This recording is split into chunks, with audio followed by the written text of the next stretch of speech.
Hello, fellow teachers. How are you today? I am going to be presenting to you Chapter 4, on Teaching Transnational Youth. I'm going to explore the challenges and strengths that the transnational students bring to the classroom, and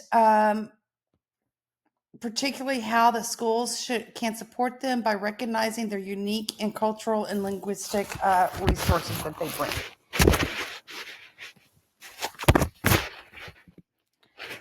So Chapter 4 primarily focuses on literacy practices of the transnational youth. These are the students who move between cultures and educational systems, often maintaining a connection with both.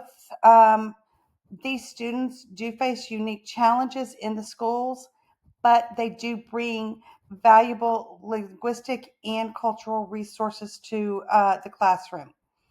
Schools do have a crucial role in supporting these students by recognizing and incorporating their cultural and linguistic strengths into the curriculum.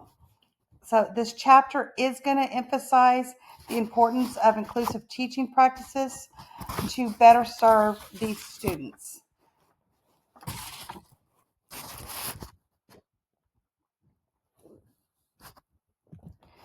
All right. Oops, I went the wrong direction. So, the transnational youth and their literacy. As we know, transitional youth are students who navigate multiple cultures. They're often transitioning between their home countries and their host countries' education systems.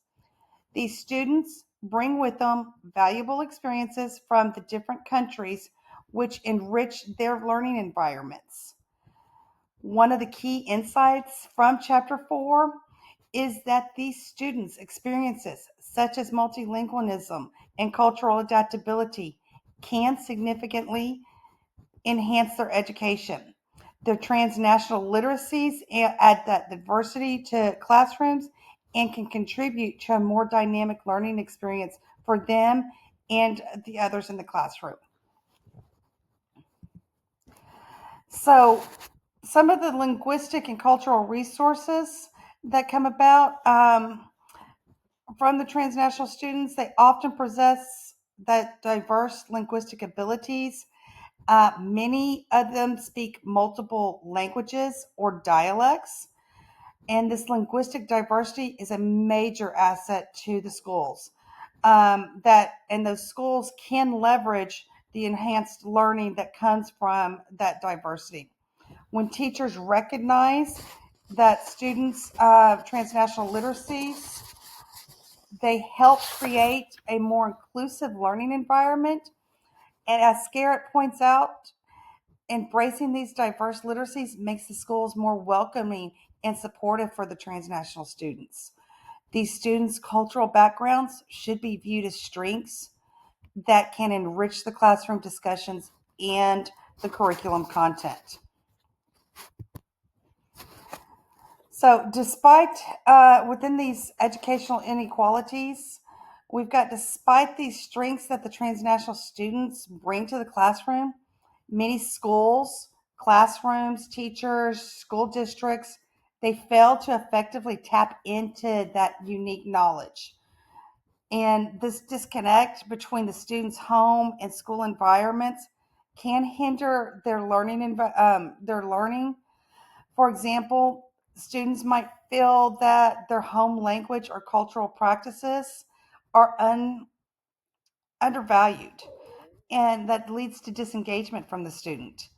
To address this, schools and teachers need to bridge that gap by incorporating students' lived experiences into the curriculum and allowing them to connect more deeply with what they are learning.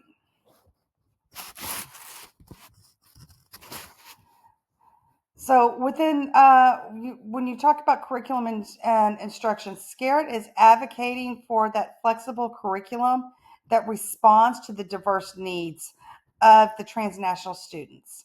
Such curriculum that should be adaptable and allow students to use that transnational knowledge to help shape their learning, gives them a little bit more ownership of their learning.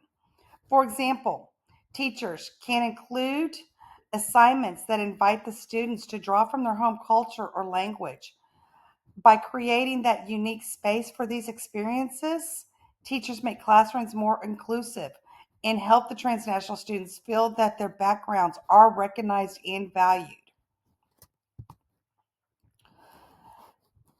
So, when you start looking at teacher preparedness to effectively support these transnational students, teachers do need professional development that helps equip them with skills to understand the students' literacy practices.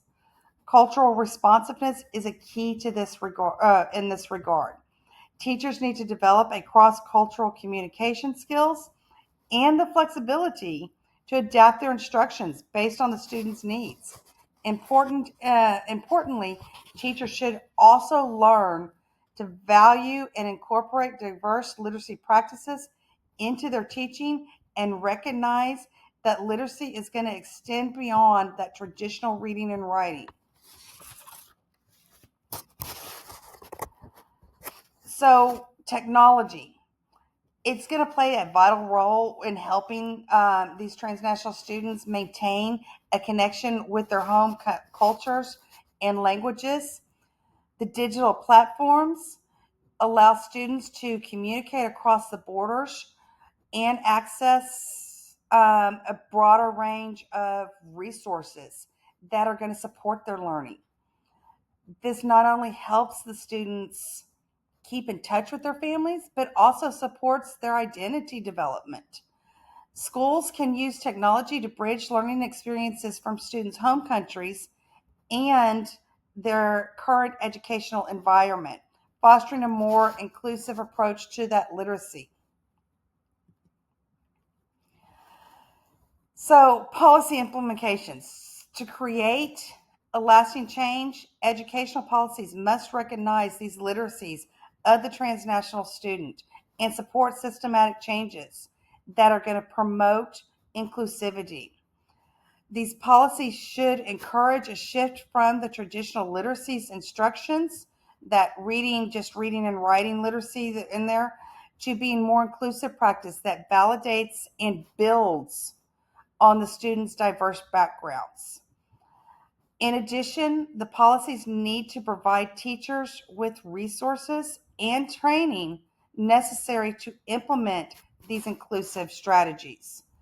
By doing this, we can create that educational environment where transnational students feel supported and are able to thrive. So, to summarize all of this, Chapter 4 is emphasizing the importance of recognizing and integrating transnational students' literacies practices into school curriculum. It's going to require flexibility in the curriculum, ongoing teacher training, and inclusive policies. Moving forward, teachers should adopt a culturally responsive classroom pedagogies that celebrate all of these diverse literacy transnational youths bring into the classroom. And by doing this, we can create that more inclusive learning environment where all students, not just the transnational students, can thrive. So, my article is Connecting Transnationalism to the Classroom and Theories of Immigrant Student Adaptation. What I really liked about this article is that it echoes a lot of what is being said in chapter 4 with Scarrett and what he's saying in the Transnational Youth book. So, going through this again, we've got transnationalism. Is that referring to that movement and connections across the national borders, and it's shaping individuals' identities. It's shaping the students' identities, and it's meaning that they maintain their ties to their home country while adapting to their host country. In classrooms, as Scarrett said, and this article says, these students are bringing rich and diverse experiences that are shaped by their cross cultural connections. So instead of seeing these students as belonging to one culture or another culture, we should recognize that they have a hybrid identity. They're bringing their culture into their with and mixing it in with their host country culture. These are shaped by multiple languages and traditions, which the students blend together in their daily lives. So, in talking about theories, traditional theories of the immigrant student adaptation focuses on acculturation. And that's where the goal of the student is to assimilate into that dominant culture and not so much their country culture. However, the concept of when you start looking at transnationalism, that offers an alternative. Instead of fully assimilating into that host country culture, students continue to engage with both their home and host cultures. And this gives rise to the hybrid identities, which allows the students to navigate multiple worlds. This is an asset-based framework suggesting that we view transnationalism again as a resource, not a deficit, and build on the knowledge that the skills these students are already bringing with them. All right.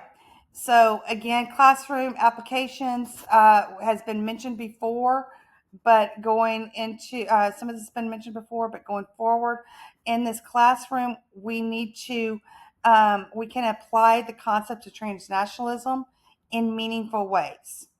One of these methods is to incorporate multilingualism into literacy activities, and that's going to be encouraging students to use both their home and school languages in their work. Another idea is giving cultural projects like storytelling and personal narratives, which allows the students to share their transnational experiences with everybody else. Um, Lastly, the teachers can make curricular adjustments to ensure that the material reflects the students' diverse perspective and experiences. Again, bringing in a more inclusive classroom. So the challenges that are within the U.S. schools, that despite the value transnationalism's experiences, U.S. schools often overlook or misunderstand them. Immigrant students may feel pressure to assimilate, hiding or minimizing their transnational identities. And as in doing so, it has students start disengaging. And then there's that lack of teacher training in how to support these students. Again, professional development. This results in classrooms where those transnational students' unique backgrounds are not fully appreciated or integrated into the learning experiences. So, overcoming these challenges require a shift in perspective. Also, again, with the training, the professional development to incorporate this more. So, recommendations for us as teachers. We want to create a welcoming environment for transnational students. Teachers need to recognize and validate those unique experiences these students bring. One way that we're going to do this is through that culturally responsive teaching. That's going to integrate students' languages and traditions and personal histories into the classroom. Additionally, the schools should also start working with to engage families and communities to be more involved. And this starts fostering a strong connection between the students' home lives and their educational experiences. By doing this, we're going to support students in embracing this hybrid identity that they're creating. As I said, I thought this was really interesting in how much that it truly echoes what was being said in chapter 4. So, my lesson that I come is exploring our stories in languages. This is for fourth grade and it's within the reading language arts. And the focus is to celebrate transnational youth and language diversity. I have not used this personally, but I have seen it done in the the bilingual classrooms quite often, and it is something that I'm going to present and give to the general education classrooms other there too, because they also have a lot of ESL students that this would truly benefit. And like I say, I just think it's a really neat lesson. So this lesson is titled Exploring Our Stories and Languages. This lesson is designed for the fourth grader students, and it focuses on that reading language arts. The aim is to celebrate transnational youth and the diversity of languages in our classrooms. And you're going to explore the background, how backgrounds shape our identities and enrich our community. So by the end of the lesson, students will be able to achieve several objectives. First, will understand how some students live between two or more cultures. Second, they're going to explore how different languages can shape people's stories and identities. And third, the students will have, whoops, students will have the opportunity to reflect on their own experiences with language and identity. And finally, we're going to celebrate the diversity in the classroom and emphasize that every story is valuable. So, to kick things off, you're going to have a warm-up discussion with your students. Ask the students if they've ever been in a place where people speak a different language. This question encourages them to start sharing their experiences and feelings about language diversity. Then we're going to explain that some kids that are known as transnational youth live between two countries and often speak two languages. And by giving them letting them know this and talking about this, it gives the concept that sets the stage for understanding the experiences of their peers and those around them. Next, you're gonna have them read, or you're going to read the book called Maria's Journey. And you're going to read, and this is a story about a girl named Maria who speaks one language at home and one language at school. As you read it, you want to engage the students with questions of how does Maria feel at home in school? And what are her traditions?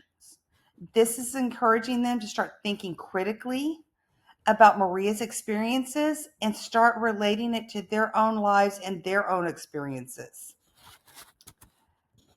After reading the story, you're going to come into a group discussion and ask the students, how is Maria's story similar to or different from their own?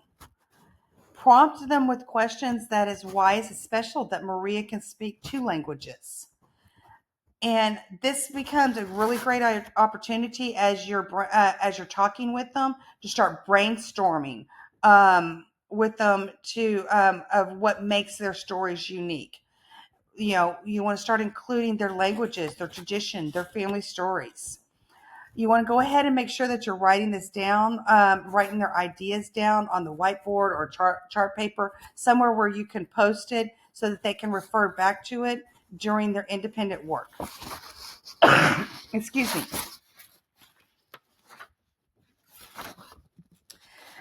During the independent work portion of the lesson, what you're going to have the students do is create their own stories.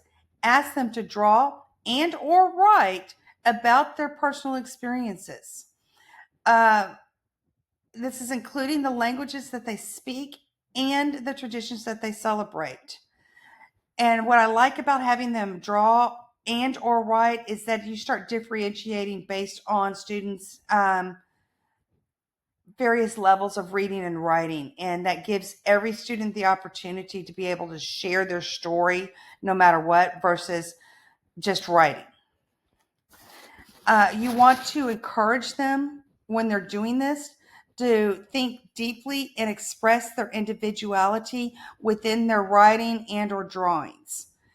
Afterwards, you're going to bring them all together and have several of them, 3 or 4 of them, share their stories with the class, and you are ultimately going to see at the end, see everybody. They're going to see everybody's stories. But by doing this, this is starting to foster that sense of community and appreciation for each other's backgrounds. And then the last thing in the wrap up discussion, you're going to start concluding there's discussion. You want to reinforce that idea that everyone has a unique story, that it includes their culture and their languages. You want to emphasize to them how special it is to be a part of more than one culture. After the discussion, display all of the students' stories and or drawings around the classroom for a gallery walk, and then have the students go around and read and look at the drawings and discuss and appreciate each other's work, and start having them engage in conversations about their diverse experiences and stories.